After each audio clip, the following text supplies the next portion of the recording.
मैं वो इंसान था जिसे यीशु मसीह के नाम से भी नफरत थी। लेकिन जब शैतान ने मेरी पहली बेटी और बेटे को मुझसे छीन लिया और मेरी पत्नी को मौत के दरवाजे पर खड़ा कर दी थी, तब मैं पूरी तरह टूट चुका था। कोई पैसा नहीं, कोई इलाज नहीं, कोई सहारा नहीं। 2020 का लॉकडाउन चल रहा था और मेरे पास दवा तक खरीदने के पैसे नहीं थे। तब मैंने सुना कि यीशु के पास जाने से बड़े बड़े रोगी भी चंगे हो जाते हैं। मैं उसका विरोधी था, लेकिन अब कोई रास्ता नहीं बचा था। जब मैं चर्च पहुंचा तो मुझे एक वादा मिला, तेरी पत्नी जरूर ठीक होगी।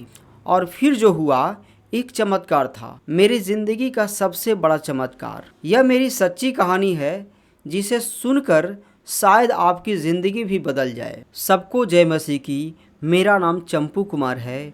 मैं बिहार के गया जिला से रहने वाला हूँ। दोस्तों, मेरी ज़िंदगी में इतने बड़े बड़े तूफ़ान आए, लेकिन कहा जाता है कि जब प्रभु यीशु मसीह आपके जीवन में आ जाए तो आपके बड़े बड़े तूफ़ान भी शांत हो जाते हैं। दोस्तों, मेरी शादी 2012 में हुई थी।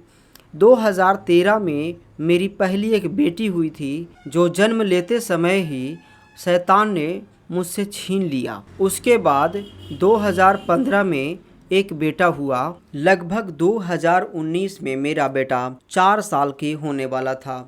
उसी बीच क्या हुआ कि मेरा बेटा किसी बहाने से नदी के किनारे जा कर के खड़ा हो गया। जब सब नहा रहे थे तो वो बैठ के देख रहा था। और दोस्तों, उसके बाद उसको पता नहीं शैतान ने क्या उसको दिमाग में डाला, वो नदी में कूद गया और कूदते हुए किसी ने भी नहीं देखा और वो वहीं पे उसको शैतान लेके चला गया। दोस्तों, मेरे जीवन की सबसे बड़ा घटना थी जो मेरे लिए सहा नहीं जा रहा था, लेकिन फिर भी कहते हैं आपको सहना तो पड़ता ही है, क्योंकि ज़िंदगी आपको जीना ही पड़ेगा, चाहे जैसे जिए। उसके बाद 2020 में लॉकडाउन के समय था। मेरी पत्नी को ओवरी में सिस्ट हो गया। पहले लेफ़्ट साइड में था, उसके बाद राइट साइड में हो गया। दोस्तों, इलाज कराते कराते थक गए। कहीं पे भी कोई डॉक्टर उसे ठीक नहीं कर पा रहा, केवल सिस्ट को ठीक नहीं कर रहा। दोस्तों, कहने का मतलब कोई दवा उसे असर नहीं करता था। दोस्तों, मैं भी थक गया था, परेशान हो गया था। मैं तो कई जगह बाबा के पास भी ले गया, लेकिन वहाँ से भी कोई राहत नहीं मिला। जब मेरी पत्नी का हालात बिल्कुल ही ख़राब हो गया और एकदम मरने सी हो गई, क्योंकि लॉकडाउन के समय में कोई भी पैसा नहीं कमाया जा सकता था और मेरे पास भी कोई इनकम नहीं थी कि मैं उसे इलाज के लिए पैसा लगा सकूं। हालांकि मैंने उधार और कर्ज़े भी मैंने बहुत सारे लिए, लेकिन वो सारे कर्ज़े ख़त्म हो गए, दोबारा कर्ज़े नहीं मिल रहे थे। मैं पूरी तरह से बेबस हो गया था, कहीं से भी कोई पैसे की चांस नहीं था। मेरी पत्नी बहुत ही बीमार थी और इतना बीमार थी कि वो मरने को थी, एकदम लास्ट पोजीशन में हो गई थी, पागल सी हो गई थी। मैं पूरी तरह से बेबस हो चुका था। मेरी बहन लगभग 4-5 साल से यीशु मसीह को मानती थी और उसे एक बेटा भी हुआ था जो बेटा के लिए गई थी।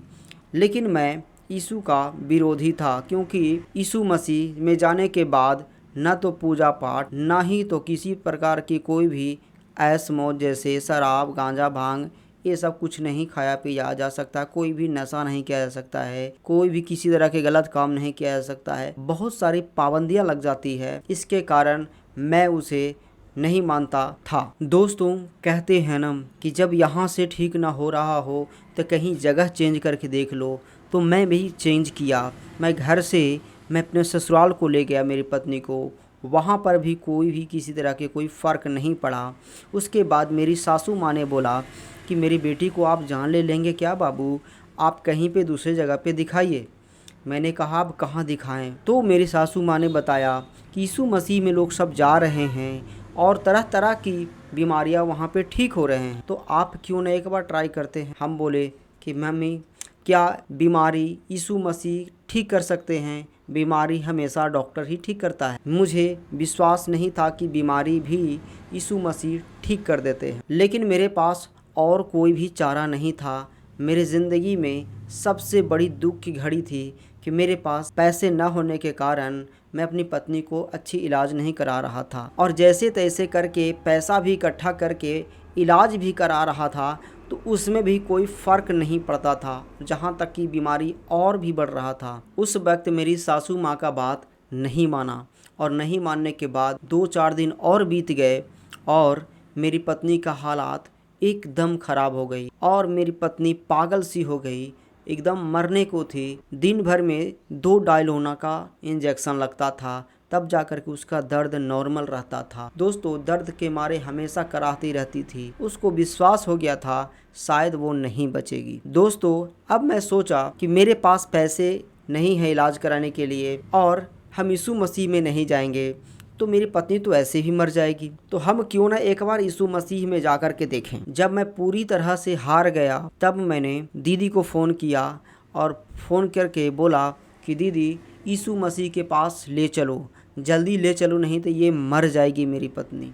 तब वो बोली कि अभी 4 दिन बाकी है संडे आने में, अभी देर है 4 दिन। तो बोली 4 दिन नहीं बचेगी दीदी। तो बोले कि ठीक है, भैया से बात करवाते, यानी पास्टर भैया से बात करवाते हैं। तो पास्टर भैया से बात हुई तो पास्टर भैया बोले कि आप संडे को ही आइए और कुछ भी नहीं होगा, आपकी पत्नी को संडे तक कम से कम बच जाएगी, कोई दिक्कत नहीं होगा, यहाँ पर लेकर आइएगा। मैं सोच रहा था कैसे होगा, क्या होगा, लेकिन संडे तक बच गई और उसे मैं चर्च ले आया संडे को। जब संडे को चर्च लाया तब वहाँ पे देखा कि सब लोग भीड़ लगा कर बैठे हुए हैं, सब लोग एक दूसरे के लिए प्रार्थना कर रहे हैं, सब लोग जय जयकार कर रहे हैं। मैं भी वहाँ पे गया, हमको कुछ अजीब सा लगा कि ये सब जो कर रहे हैं फालतू गिरी चीज़, क्या कुछ हो सकता है इससे कुछ भी नहीं हो सकता, बीमारी कभी से ठीक नहीं हो सकता। जब सब लोग परमेश्वर को धन्यवाद कर रहे थे तब मैंने भी धन्यवाद किया और आराधना गीत स्टार्ट कर दिया। मेरी पत्नी बहुत ही खामोश थी, चुपचाप देख रही थी, और उसके बाद मेरी पत्नी को परमेश्वर ने छू लिया, और छूने के बाद मेरी पत्नी बहुत ही गुस्सा करने लगी, और गुस्सा करने के बाद वो कुछ देर बाद शांत होने के बाद ज़्यादा कुछ नहीं हुआ, लेकिन शांत हो गई, और शांत होने के कुछ देर बाद ही बिल्कुल ही नॉर्मल सी हो गई। उसके बाद जब पूरा चर्च का प्रार्थना सभा ख़त्म हो गई, उसके बाद मैं पास्टर भैया से बात किया कि भैया मैंने यहाँ दिखाया, वहाँ दिखाया, ये है जांच, ये है तरह तरह की दवाइयाँ, सब बताएं। बोले कि ये सब हमको मत दिखाओ, अगर तुम विश्वास करते हो कि प्रभु यीशु मसीह इसको चंगा कर देंगे तो तुम विश्वास करो, इन सारे चीज़ को घर पे रखो या फेंक दो, इसको यहाँ पे लाने की कोई ज़रूरत नहीं। तब मैंने सोचा अब क्या होगा। उसके बाद बोले कि अगले संडे को फिर से लेकर के आना, और फिर मैं अपने ससुराल को घर चला गया। उसके बाद लगभग 1 सप्ताह कैसे बीत गया वो पता भी नहीं चला। जहाँ पर हर रोज़ 2 डायलोना का इंजेक्शन पड़ता था, वहाँ पर बिना इंजेक्शन की केवल दवाई पर रहने लगी। दोस्तों, दर्द बिल्कुल नॉर्मल सा होने लगा। उसके बाद 1 सप्ताह पहुँचते पहुँचते उसको दवा भी खाने की ज़रूरत नहीं पड़ने लगी, दर्द बिल्कुल नॉर्मल सी हो गई। नेक्स्ट संडे अगले संडे को जब मैं अगले संडे को मैंने चर्च पहुंचा तो सब लोग देखकर चौंक गए।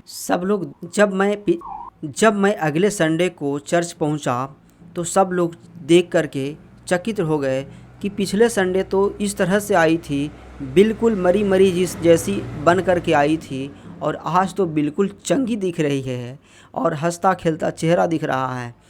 मैं भी बहुत खुश में थी कि मेरी पत्नी अब बच जाएगी। उसके बाद सब लोग मिलकर फिर से प्रार्थना चालू किए, हम भी प्रार्थना किए, पति पत्नी एक जगह होकर के प्रार्थना किए और आराधना गाए, पूरे चर्च में रहने के बाद फिर उसके बाद फिर से आए घर। और फिर क्या, अगले संडे होते होते मेरी पत्नी का दवाई भी छूट गया, सब कुछ नॉर्मल। दोस्तों, चमत्कार ही चमत्कार। मैं तो प्रभु यीशु मसीह का दीवाना सा हो गया। मेरी लाइफ का सबसे बड़ा गवाही है कि कभी भी मैं विश्वास नहीं कर सकता था कि मेरी पत्नी बिल्कुल ठीक हो सकती है, वहाँ जाने के बाद बीमारी भी ठीक हो सकती है, लेकिन वहाँ जाने के बाद मेरी पत्नी का बीमारी कहाँ गया आज तक भी नहीं पता है, कहाँ चला गया। दोस्तों, मेरी पत्नी बिल्कुल भी आज चंगी है। दोस्तों, जब सभी जगह से लोग हार जाते हैं तो यीशु मसीह को ज्वाइन करते हैं, लेकिन हारने से पहले ही अगर यीशु मसीह में ज्वाइन कर जाते तो कभी ना हारते। दोस्तों, यीशु मसीह में वो पावर है, परमेश्वर के पास वो सामर्थ है कि आप हर एक कदम को जीत हासिल कर सकते हैं। तो दोस्तों, आप इस वीडियो में जो कुछ भी देखा, जो कुछ भी समझा, इससे क्या सीख मिली, आप एक छोटा सा कमेंट करके बता सकते हैं, या फिर अगर वीडियो अच्छा भी लगा तो आमीन कह सकते हैं। तो मिलते हैं दोस्तों अगले वीडियो में, तब तक के लिए जय मसीह की।